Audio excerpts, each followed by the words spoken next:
Het aardige van deze uitslag is, we kennen alleen maar winnaars, want iedereen begint met 0.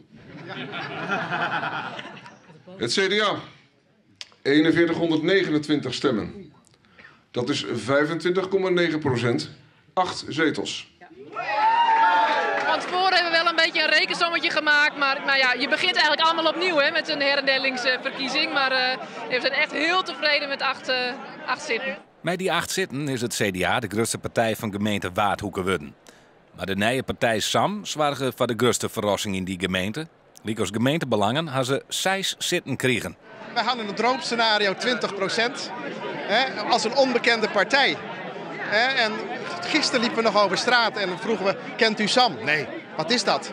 Dus we dachten, nou dit gaat echt fout hè. Dit gaat fout. Maar dat valt daar. Ja, absoluut. Ja. 21,5% voor een onbekende partij. En dan tweede in aantal stemmen. Ja. Had ik nooit, maar dan ook nooit verwacht. In de gemeente Zuidwest-Friesland vierde het CDA-feest. Ze binnen daar op een nij de grootste. Verlies wie er voor de SP, die van 3 naar 1 zit gaat.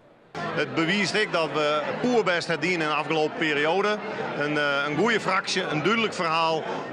Dat spreekt mensen gewoon, dus daar binnen wij ook zo wies mee. En daarmee heb ik gelijk het stigma een beetje aan de kant. Voor hoe zo harde kern van het CDA. Er is blijkbaar een nieuwe groep die wij kennen aanspreken.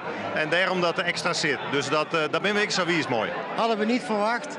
We hadden gedacht tenminste op hetzelfde aantal zetels uit te komen. En het is niet gebeurd. In Ljouwert is de Partij van de Arbeid, tjen alle verwachting zien, de grootste partij bleun. Mij haast zo'n 1000 vakkaars stemmen voor de onvierde van de lijst, Lutz Jacobi. Als je dat landelijke, dan zullen we voetvechten voor een fjouwer. Dus ik dacht van nou, als we nou 8 zetels horen, dan zou ik het wel heel geweldig vinden. Ja. Het is echt is ongelooflijk. Het is nog nooit eigenlijk één partij er in Ljouwert lukt om met zo'n initiatief erin te komen en het is dus lukt. Ja. Geweldig. En van een partij die doet me heel kwaad bezeerd. Je kan niks zeggen, dit zijn de proteststemmers. Nou ja, maar dan is het ook onheus om die stemmen zo onheus te binden en wat het dwam met die stem. Boven verwachting. We hadden ingecalculeerd een daling, dan wel een redelijke daling. Keihard campagne gevoerd en nou gewoon 6 zetels behouden na boppenslag.